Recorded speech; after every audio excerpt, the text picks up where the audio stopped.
श्री स्वामी समर्थ. श्री गुरुदेव दत्त. श्री गुरुचरित्र अध्याय 5. आपण अगोदर सारांश समजून घेऊन नंतर मूळ अध्यायाला सुरुवात करणार आहोत. अध्याय 5. सारांश. कलियुगात पिठापूर या दक्षिण भारतातील एका नगरात अपळराज व सुमती हे ब्राह्मण दाम्पत्य राहत होते. त्यांना पुष्कळ मुले झाली, पण त्यातील 2च जगली. त्यातला एक अंधळा तर दुसरा पांगळा होता. आपल्याला कुळाचा उद्धार करणारा सद्गुणी मुलगा असावा ही त्या दाम्पत्यांची फार इच्छा होती. एकदा त्या ब्राह्मणाकडे पितृश्राद्ध होते. भोजन तयार होते. ब्राह्मण अजून जेवायचे होते. तेवढ्यात भिक्षुकाच्या वेशात दत्त महाराज तिथे भिक्षा मागायला आले. तेव्हा सुमतीने त्यांना भिक्षा घातली व नमस्कार केला. दत्ताने त्यावेळी सुमतीला माते जननी असे म्हटले व इष्टकामना पूर्ण होतील तेव्हा काय पाहिजे ते माग असे सांगितले. त्यावर सुमती म्हणाली, तुम्हीच पुत्ररूपाने माझ्या पोटी जन्म घ्यावा व आमचे दैन्य दूर करा. तथास्तु असा आशीर्वाद देऊन दत्त म्हणाले, जो पुत्र तुम्हाला होईल त्याच्या मनासारखे सर्व होऊ द्या. त्याच्यावर तुमचे सांगणे लादल्यास तो निघून जाईल. नंतर भिक्षुक तिथेच अदृश्य झाला. सुमतीने घडलेला सर्व प्रसंग आपल्या पतीला सांगितला. ब्राह्मण भोजनाआधी भिक्षुकाला अन्नदान दिले म्हणून पतीची क्षमा मागितली. तिचे बोलणे ऐकून ब्राह्मणाच्या मनाला संतोष झाला. तो म्हणाला, पतिव्रते, हे तू चांगले केलेस, त्यामुळे माझे पितर तृप्त झाले. पितरांसाठी म्हणून आम्ही कर्म करावे व ते विष्णूला अर्पण करावे. तो त्याने साक्षात आमच्या घरी येऊन भिक्षा स्वीकारावी याचे नवल वाटले. पुढे कालांतराने सुमतीला पुत्र झाला. त्याचे नाव श्रीपाद ठेवले, कारण तो त्रिमूर्ती दत्ताने भक्तजनांचा उद्धार करण्यासाठी स्वतःच घेतलेला अवतार होता. पुढे त्या ब्राह्मणाने 7व्या वर्षी त्या मुलाची मुंज केली. श्रीपाद पुढे वेदपठण शिकला. मीमांसा, तर्क इत्यादी शास्त्रांचे तो सविस्तर विवरण करू लागला. आचार धर्म, व्यावहारिक धर्म, प्रायचित्तांचे प्रकार हे तो सर्वांना सांगू लागला. ते ऐकून नगरातील सर्व लोक नवल करीत असत व पहा, हा पुढे मोठा कर्तृत्वान अवतार होईल असे म्हणत वेदांतातील भाषांचा अर्थ तो ब्राह्मणांना सांगत असे. श्रीपाद 16 वर्षाचा झाला तेव्हा त्याचे आई वडील त्याचा विवाह करण्याचा विचार करू लागले. तेव्हा श्रीपाद म्हणाला, तुम्ही माझा विवाह करण्याचा भेद करता, पण मी माझा विचार करून ठेवला आहे. वैराग्य हीच माझी पत्नी, तिच्याशीच विवाह करण्याची माझी इच्छा आहे. ती वैराग्य स्त्री आणली तर मी विवाह करीन. मी तापसी आहे, ब्रह्मचारी आहे. योगश्री वाचून अन्य स्त्रिया मला नकोत. हे माझे बोलणे निराधाराचे आहे असे समजा. माझे नावच श्री वल्लभ आहे. तेव्हा त्रिमूर्ती दत्ताचा या अवतारात त्यांचे नाव श्रीपाद श्री वल्लभ असे झाले. त्यांचे बोलणे ऐकून सुमती अत्यंत दुःखी अंतकरणाने श्रीपादाला म्हणाली, तुझ्यामुळे आम्हाला आमच्या दुःखाचा विसर पडला. तू आम्हाला म्हातारपणी सांभाळशील, आम्हाला देण्यापासून दूर ठेवशील असे वाटत होते. तुझे वडील बंधू एक पांगळा व दुसरा आंधळा आहे. त्याचे पोषण आता कोण करील? आमचे रक्षण कोण करील? आईचे बोलणे ऐकून श्रीपादाने त्या दोन्ही भावंडाकडे अमृतमय दृष्टीने पाहिले. तो काय, त्यांचे वैगुण्य नाहीसे झाले. पांगळ्याला पाय व आंधळ्याला दृष्टी प्राप्त झाली. महात्मांच्या दृष्टीपाताने त्या मुलांना योग्यता प्राप्त झाली. तत्क्षणी त्यांना वेद, शास्त्रे, व्याकरण वगैरे सर्व अवगत झाले. दोघेजण आम्ही कृतार्थ झालो असे म्हणत त्यांच्या पाया पडले. वंशात अखंड संपत्ती, सुख, विद्या नांदेल असा आशीर्वाद देऊन तो साधू लोकांना दीक्षा देऊन त्यांचा उद्धार करण्यासाठी उत्तरेस बंदरिकाश्रमात गेला व नारायणाची भेट घेऊन त्याने आपले अवतार कार्य निश्चित केले. मूळ अध्याय. श्री स्वामी समर्थ. श्री गुरुचरित्र अध्याय 5. श्री गणेशाय नमः. नामधारक भक्तासी सिद्ध सांगे विस्तारेसी, अवतार झाले मानुषी भक्तजन तारावया. एक भक्त नामधारका, अंबरीशा कारणे विष्णू एका, अंगीकारिले अवतार देखा. मानुषी नाना रूप घेतसे, मत्स्य कुर्म वराह देख. नरांचा हस्याचे मुख, वामन रूप झाला भिक्षुक, झाला ब्रह्मज्ञ क्षेत्रकर्मी. दशरथ कुळी जन्म, प्रख्यात अवतार श्री रघुराम. राजा होऊनी मागती जन्म, गोळिया घरी गुरे राखी. वस्त्र फेडूनी झाला नग्न, बौद्ध रूपी झाला आपण. होऊनी कलंकी अवतार जाना, तरुंगारूढ कायावडी. भक्तजन रक्षणार्थ अवतरला श्री गुरुनाथ. संगराकारणेच भागीरथ, आणि गंगा भूमंडळी. दैसी एक विप्रवनिता, आराधिले श्री विष्णू दत्ता. तिचे उदरी अवतार धरिता, आश्रय झाले पर्येसा. पिठापुर परदेशी, होता ब्राह्मण उत्तमवंशी. अपस्तंभ शाकेशी, नामापळ राज जाण. त्यांचे भार्या नाम सुमता, असे आचार्य प्रतिव्रता. अतिथी आणि अभ्यांगता, पूजा करी भक्तिभावे. ऐसे असता वर्तमानी, पती सेवा एकमणी. अतिथी पूजा सगुणी, करी निरंतर पर्येसा. वर्तता ऐसे एक दिवशी, आला दत्त अतिविशेषी. श्राद्ध होते अमावास्येसी, तया विप्रा घरी देखा. न जेविता ब्राह्मण घरी, दत्तात्रेया भिक्षा झाली ते नारी. दत्तात्रेय साक्षात्कारी, प्रसन्न झाला ते वेळी. त्रिमूर्तीचे रूप घेऊनी, स्वरूप दाविले अति गहनी. पतिव्रता धरुणी चरणी, नमन करी मनोभावे. दत्तात्रेय म्हणती तियेसी, मागवो मातेचे वांछसी. जे जे वासना तुझे मानसी, पाविल त्वरित म्हणितले. एकोणी स्वामीचे वचन, विप्रवनिता करी चिंतन. विनिवितसे कर जोडून, नाना परे स्तवनिया. जय जय जगन्नाथ, तू तारक भवासी तत्वता. माझे मणी असे अर्था, पूर्वावी ते देवराया. आता माते वरदेसी, वासना असे मानसी. न व्हावे अन्यथा बोलासी, कृपा सिंधू देवराया. माझे मणीची वासना, तुवा पुरवावी जगजीवना. अनाथा तारका नारायणा, म्हणून चरणी लागली. एकोणी तिचे करुणावचन, संतोषला त्रयमूर्ती आपण. करू धरू आश्वासन, माग जननी म्हणतसे. तव बोलिली पतिव्रता, स्वामी जे रूपले आता. जननी नाम मज ठेविता, करा निर्धार याची बोला. मज पुत्र झाले बहुत, नव्हती स्थिर जीवित. जे राहिले असती आता सजीवित, अक्षहीन पादहीन. वावा पुत्रा मायसा, ज्ञानवंत परमपुरुषा. जगद्वंद देव सदृशा, तुम्हा सारिका दातारा. ऐकोणी येतीचे वचन, प्रसन्न झाला दत्त आपण. पुढे असे कार्य कारण, दीक्षार्थ भक्तजनासी. तापसी म्हणे तियेसी, पुत्र होईल परेसी. उद्धरिले तुझ्या वंशासी, ख्यातिवंत कलियुगी. असावे तुम्ही त्याची बोली, एरवी न राहे तुम्हा जवळी. ज्ञानमार्गी अर्तुबळी, तुमचे दैन्य हरिल. इतुके सांगुनी तापसी, अदृश्य झाला प्रियसी. विस्मय करीतसे मानसी, विप्रवणिता ते वेळी. विस्मय करुणी घरात, पतीसी सांगे वृत्तांत. दोघे हर्ष निर्भर होत, म्हणती होईल दत्तात्रेय. माध्यान्ह समयी अति काळी, दत्तात्रेय ताती ते वेळी.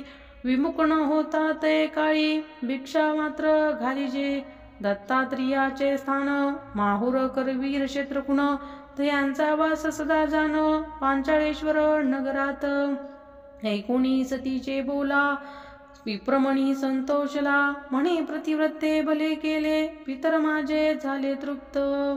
करोणी कर्म पितराचे नामी, समपार्वे विष्णूसे आम्ही. साक्षात्कार आपण येऊनी, भिक्षा केली आम्हा घरी.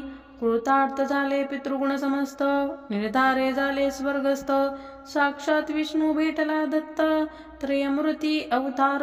ऐसे नवमास क्रमोनी, प्रशस्त झाली शुभदिनी.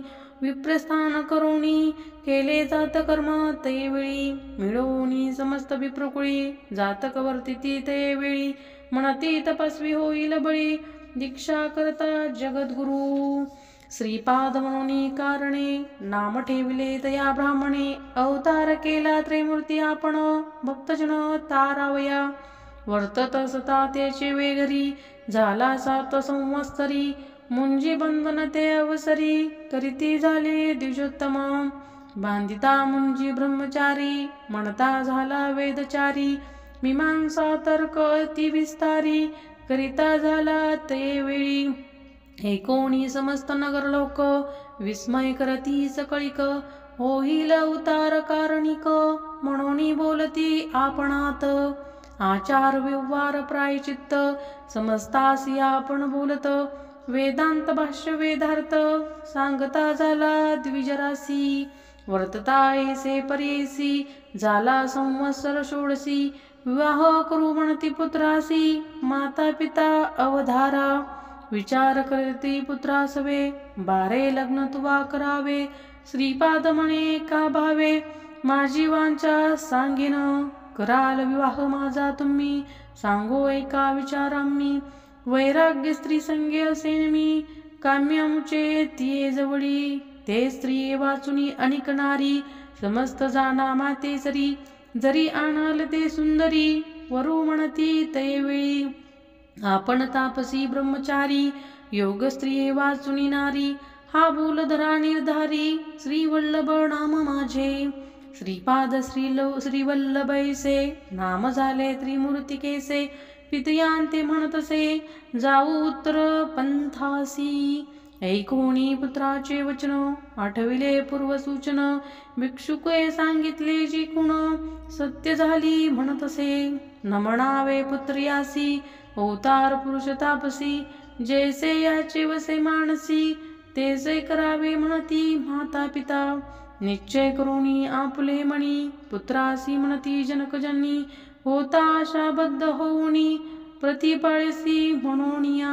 ऐसे मणी व्याकोडित डोळा निगती अश्रुपात माता पडली मूर्छागत पुत्र स्नेहे करोनिया. देखुनी मातेचे दुःख सुभोंगितीचे परमपुरुष उठून आपल्या करकमळिके अश्रुपात पुसतसे. अहो माते न करी चिंता जे जे वाचसी ते देईन आता दृढ करोनिया चित्ता रहा सुखे नांदत.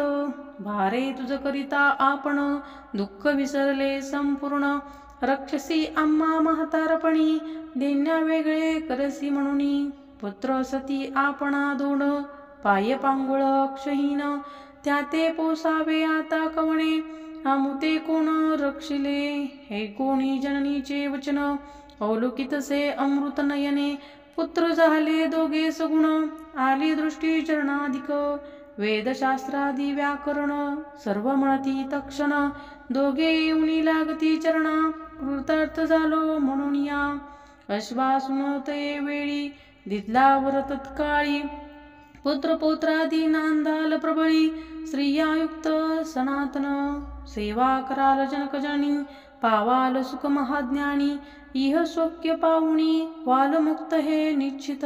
ऐसे बोलुनी तयासी सभोंगितसे मातेसी पाहुणी दोघा पुत्रासी राहता शोक्य पावाल पुत्र दोघे शतायुषी निर्धार धरी ओ मानसी कन्या पुत्र होतील त्यासी पुत्र पुत्र पहालणैनी अखंड लक्ष्मी याचे घरी यांचे वंश पारंपारी कीर्तिवंत सचराचरी संपन्न होतील वेदशास्त्री.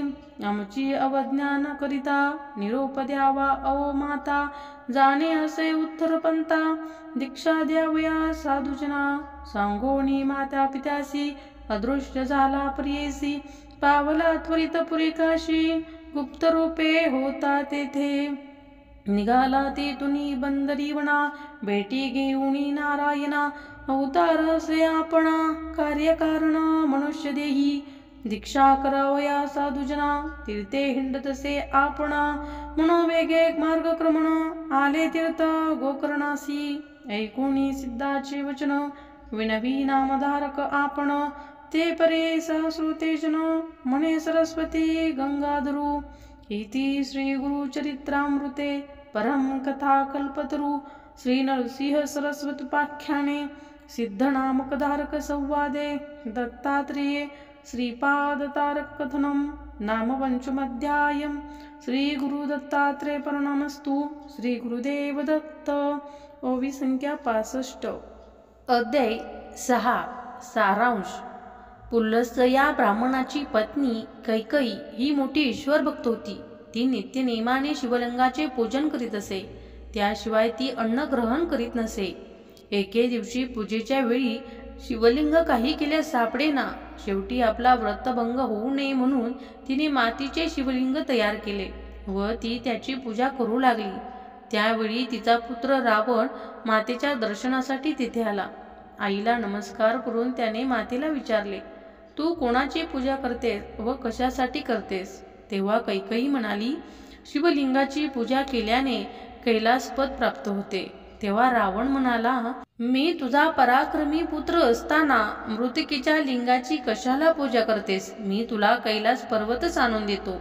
रावणाने आईजवळ प्रतिज्ञा केली, मी कैलासासह शंकर पार्वती यांना लवकरच लंकेत घेऊन येतो. असे म्हणून तो त्वरेने शुभ्र सुंदर कैलास पर्वताजवळ आला आणि आपल्या 20 हातांचा जोर लावून कैलास पर्वत उपटू लागला. शेवटी आपला 10 शिरांचा जोर लावून कैलास पर्वत उचलण्याचा प्रयत्न करू लागला. कैलासावरील देवगण भयभीत झाले. पार्वती भिवून शंकराजवळ आली. कैलासाला काय झाले, असे आदरे का बसतात असे विचारू लागले. तेव्हा शंकर तिला म्हणाले, तू चिंता करू नकोस. रावण हा माझा भक्त भक्तीचे खेळ करीत आहे. हे ऐकून आपण सर्व देवगणांचे रक्षण करावे असे तिने शंकराला विनवले. उमेची विनंती ऐकून शंकराने डाव्या हाताने कैलासाला दाब दिला. त्यामुळे रावणाची 10 मस्तके व 20 हात पर्वत आणि जमिनीच्या सांध्यात अडकले. त्यामुळे रावण भक्तीने विनवू लागला व आपल्याला या संकटातून सोडवावे म्हणून प्रार्थना करू लागला. रावणाची विनंती ऐकून शंकराने त्यांची सुटका केली. तेव्हा रावण शंकराला म्हणाला, कैलास पर्वत लंकेला न्याया या कारणाने मी आलो आहे. कारण शंकराची नित्य पूजा करावी असे माझ्या मातेचे व्रत आहे. तेव्हा शंकर म्हणाले, जर पूजेचे एवढे अगत्य असेल तर कैलासाचं काय घेऊन बसलात? मी तुला माझे आत्मलिंग देतो. तुझ्या मनातील वासना पूर्ण करेल असे ते आत्मलिंग आहे. हे लिंग म्हणजे माझा प्राण आहे. त्याच्याजवळ हे लिंग असेल त्याचा मृत्यू नाही. याचे दर्शन घेतल्याने सर्व दोष नष्ट होतील. परंतु हे तुझ्या नगरात येऊन जाताना वाटेत कुठे ठेवू नकोस. तुझ्या नगरी गेल्यानंतर 3 वर्ष तू याची पूजा कर, म्हणजे तुला ईश्वर प्राप्त होईल. हा सारा प्रकार देवर्षी नारदांना कळाला. तो अत्यंत त्वरेने इंद्रलोकास गेला. नारद इंद्राला म्हणाले, शंकराने रावणाला अमरत्व दिले आहे. लंकेश्वर रावणाला शंकराने आत्मलिंग दिले आहे. त्यामुळे तो आता अमर होणार. हे ऐकून इंद्र नारदाला म्हणाला, नारदा, आता यावर काय उपाय करायचा तो तू लवकरच सुचव. तेव्हा नारदाला म्हणण्याप्रमाणे इंद्र नारदासह ब्रह्मदेवाकडे गेले व झाला प्रकार ब्रह्मदेवाला सांगितला. ब्रह्मदेव इंद्राला म्हणाले, आपण लवकर वैकुंठाला जाऊन विष्णूला भेटूया. तोच यावर निश्चितपणे काही उपाय सांगू शकेल. तेथे नारायणाची भेट झाली. तो सर्व वृत्तांत ऐकून संतप्त झाला. सर्व कार्याचा नाश झाला असे म्हणून शंकराला भेटण्यास कैलासाला गेले आणि शंकरांना म्हणाले, आपण हे काय केले? रावणासारख्या क्रूर दैत्याला प्राणलिंग देऊन अमरत्व दिलेत. त्यामुळे सर्व देवगण त्यांच्या घरी गेले आणि आता स्वर्ग नक्कीच हस्तगत करील. विष्णूने आपल्या सुदर्शन चक्राने सूर्य झाकून टाकला आणि विष्णू नारदाला म्हणाले, रावणाला स्नान संध्या वेळेवर करण्याची सवय आहे. तेव्हा तू पुढे जाऊन त्यांच्याशी बोलत बसून त्याला पुढे जाण्यास विलंब कर. मी गणेशाला विघ्न निर्माण करण्यासाठी पाठवतो.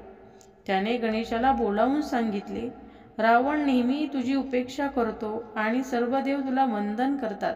त्याने शंकराला फसवून अतिशय महत्त्वाचे मूल्यवान असे प्राणलिंग नेले आहे. तेव्हा तू बटूचे रूप घेऊन रावणाकडे जा. शंकराजी त्याला प्राणलिंग जमिनीवर ठेवू नको असे बजावले आहे. वाटेत सूर्यास्त होईल तेव्हा रावणाला साय संध्या करण्यासाठी ते प्राणलिंग कोणाकडे तरी द्यावे लागेल. तेव्हा तू बालकाच्या रूपाने त्याच्याजवळ जाऊन ते आत्मलिंग सांभाळण्यासाठी घे. रावण विश्वासाने त्या तुझ्याकडे देईल व ते तू भूमीवर ठेव. गणेश बटूच्या वेशात तिथे आला. एका बाजूस समिता तोडीत असल्याचे भासून त्याने रावणाचे लक्ष आपल्याकडे वेधून घेतले. रावणाला पाहून गणेश घाबरला व तिथून पळू लागला. तेव्हा रावणाने त्याला अभय दिले. रावण त्याच्याजवळ गेला. त्याला विश्वासात घेऊन आपली संध्या होईपर्यंत लिंग हातात धरून ठेवण्यास सांगितले. गणेशाने त्याची विनंती मान्य केली. परंतु मी लहान आहे, तेव्हा मला हे लिंग हातात घेऊन जास्तीत वेळ उभे राहता येणार नाही.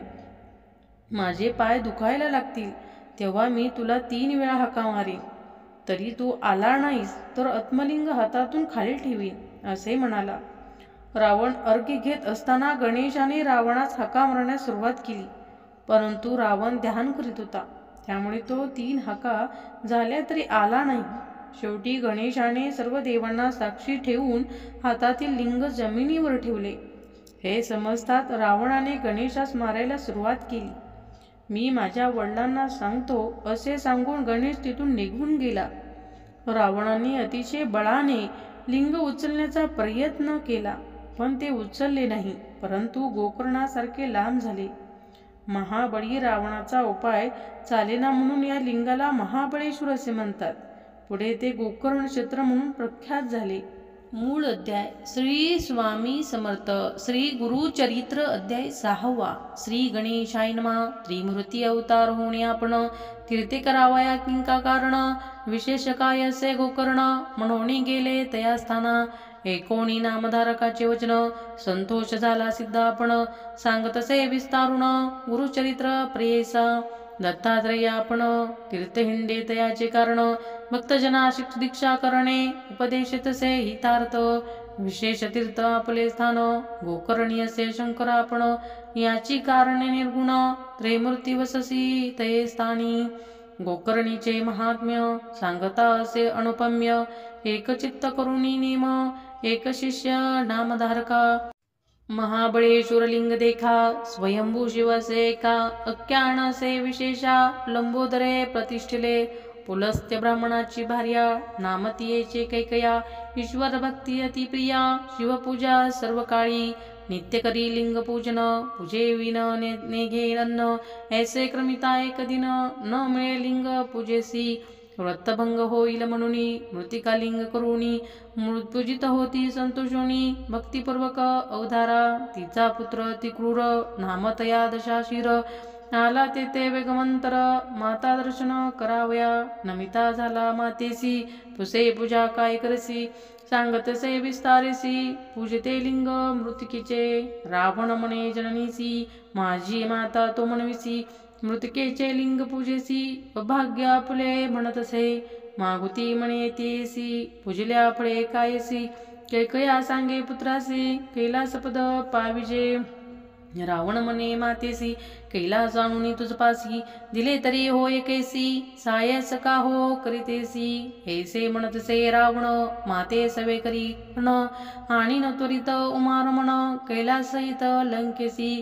पूजा करी ओ स्वस्थ चित्तेसी, मृतिंगा कलिंग से कायसी.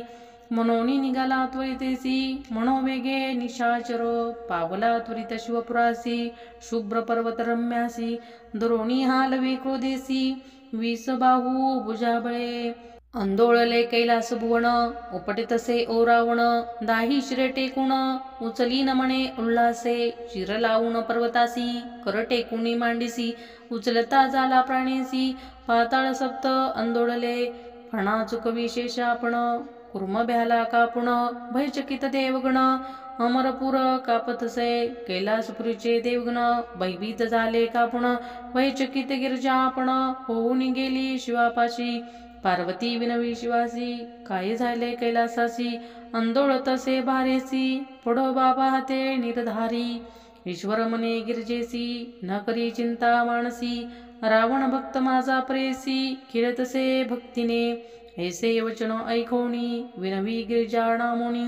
रक्ष रक्ष शूलपाणी समस्त देवगणाते. ऐकोनी उमेची विनंती, शंकरे चोपिली वामहस्ती. 10 शिरे भुजे विसासहिती, दडपलासे गिरिजा तळी. चिंता करी मणी बहुत, शिव शिव ऐसे उच्चारित. द्यातचे तोस्त्र करीत, चरणागता रक्ष म्हणूनी. त्राही त्राही पिनाक पाणी, जगद्रक्ष काशी शिरोमणी. शरण आलो तुझे चरणी, मरणकेचे भक्तासी. शंकर भोळा चक्रवर्ती, ऐकोनी त्याची विनंती. चोपिले होते वामहस्ती, काढले त्वरित कृपेने.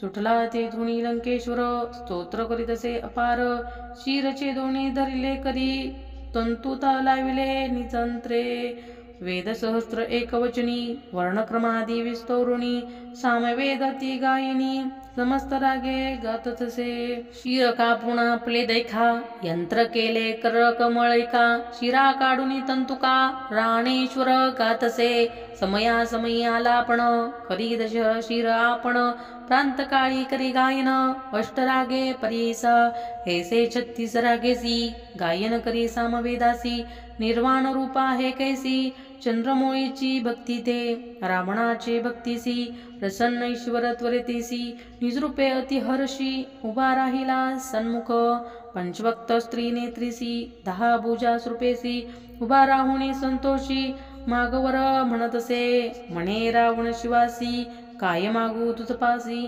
लक्ष्मी माझे घरची दासी आठवी निधी माझे द्वारी चतुरान माझा जोशी 33 कोटी देवर्षी सेवा करिता ती हरणिशी सूर्यचंद्र वरुण वायू अग्री सारिका सेवा करी वस्त्रे धुतसे अति कुसरी यम माझा आज्ञाधारी निरुपा वेगळा न मारी कवणा इंद्रजिता सारखा पुत्र कुंभकर्णा सारिका भात्र स्नान माझे समुद्रात कामधेनू माझ्या घरी सहस्त्र कोटी आयुष्य मज समान नाही तुझा आलो असे चिकाजा कैलास नेहिल लंकेसी व्रत असे जननीसी नित्य पुजावे तुम्हासी मनोरथ पुरवावे भक्तीसी कृपामूर्ती दातारा ईश्वर म्हणे रावणासी जरी चाड असेल पूजेसी काय करती कैलासासी आत्मलिंग देईन तुझ जय जय मणीची वासना पुरेल से जाणा लिंग से माझा प्राणा म्हणून दिले रावणासी पूजा करी वेळ तिनी अष्टोत्तर शतजप करोनी रुद्राभिषेक करोनी पूजा करी एक चित्ते वर्ष 3 जरी पूजेसी तुची माझे स्वरूप होसी जय जय मणीचीसी पावसी त्वरित अवधारी हे लिंग सेल जयापाशी मृत्यू नाही पर्ययसी दर्शन मात्रे 10 दोषी त्वरित जातील अवधारी ठेवू नको भूमीवरी जोवरी पाहिजे तुझी नगरी वर्ष 3 पूजा करी तुझीश्वर होशील युतके होता अवसर नारद होता ऋषेश्वर निघूनी गेला वेगे सत्वर अमरपुरी इंद्रभुवना नारद म्हणे इंद्रासी काय स्वत चित्ते वेसलासी अमरत्व दिले रावणासी लक्ष्मी गेली आज तुमची चिरायू झाला लंकेश्वर प्राणलिंगे दिदले कर्पूर गोर आणि कदिदला सेवर तुचीश्वर होशील वर्ष 3 पूजिले आसी तुझी माझे स्वरूप होसी तुझी नगरीच कैलासी मृत्यू नव्हे कधी तुझ ऐसा वरला दोणी रावण गेला संतोषुनी 33 कोटी देव कोठुनी सुटतील आता तुम्हासी ऐसे वचन ऐकोणी इंद्र बेहला कापोणी नारदासी विनवी कर जोडुनी काय करावे म्हणतसे नारद म्हणे इंद्रासी उपाव करावे त्वरितीसी जावे तुम्ही ब्रह्मयास पाशी तो यासी उपाय करील इंद्र नारदा समवेत गेले ब्रह्मालोक त्वरित विस्तारोणी वृत्तांत सांगे इंद्र ब्रह्मयासी ब्रह्मदेव म्हणे इंद्रासी जावे त्वरित वैकुंठासी दैत्यावेरी ऋषिकेशी उपाय करील निर्धारी विरची म्हणे विष्णूसी प्रतिकार करावे गेसी कारणे असे तुम्हासी राम अवतारी पर्ययसा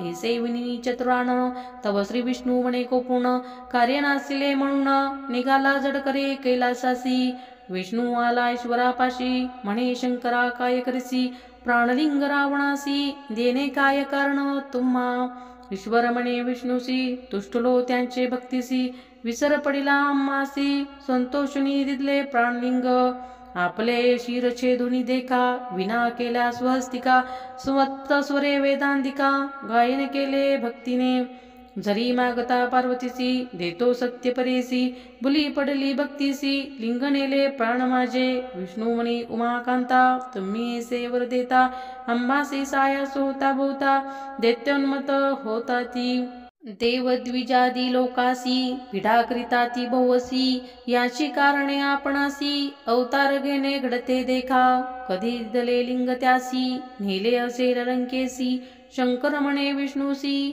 5 घंटी झाल्या देखा. एकताची शिववचन केला उपाय नारायण, चक्र पाठविले सुदर्शन सूर्याआड व्हावयासी.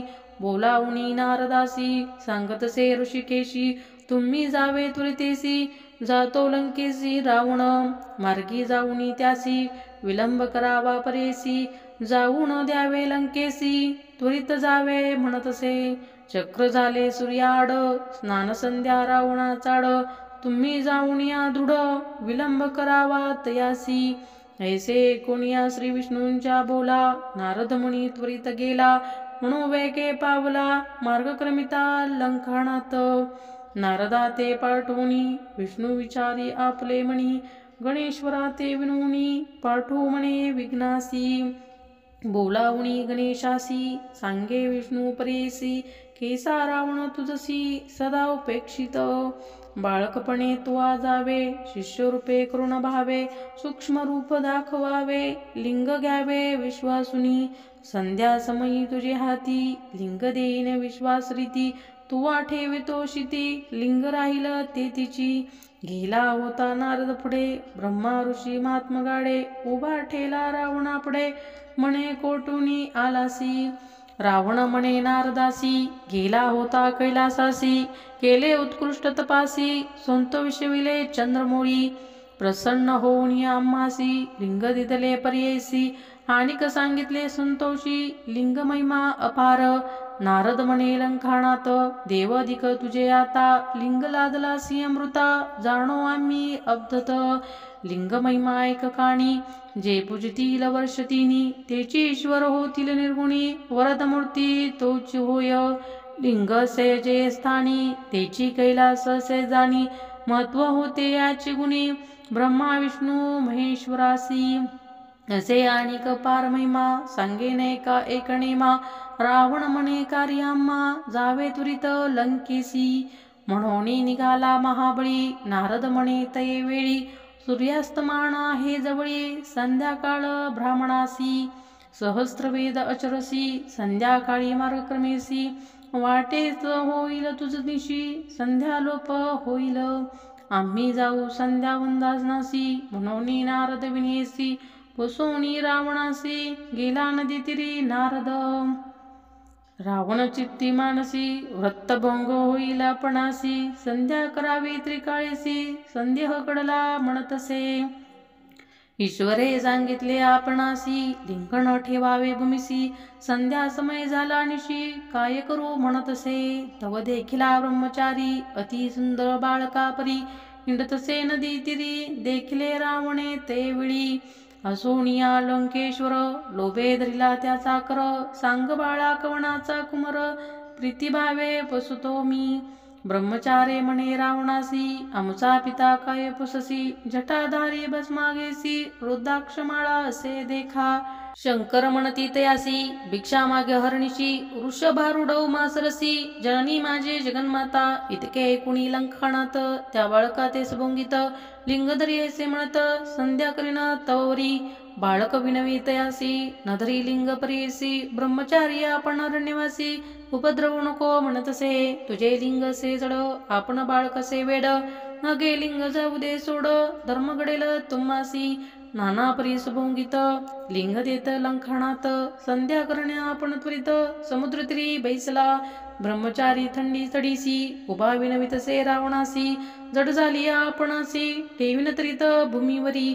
वेळ तीन परेसी बोलाविन तुम्हासी, वेळ लागली परेसी ठेविन आपण भूमीवरी. ऐसा निर्धार करुणी उभा गणेश लिंग धरुणी, समस्त देव विमानी बेसुनी पाहते कवतुक. अर्घ्या समयी रावणासी बोलावी गणेश परेसी, जड झाले आपणासी लिंग घेगा म्हणतसे.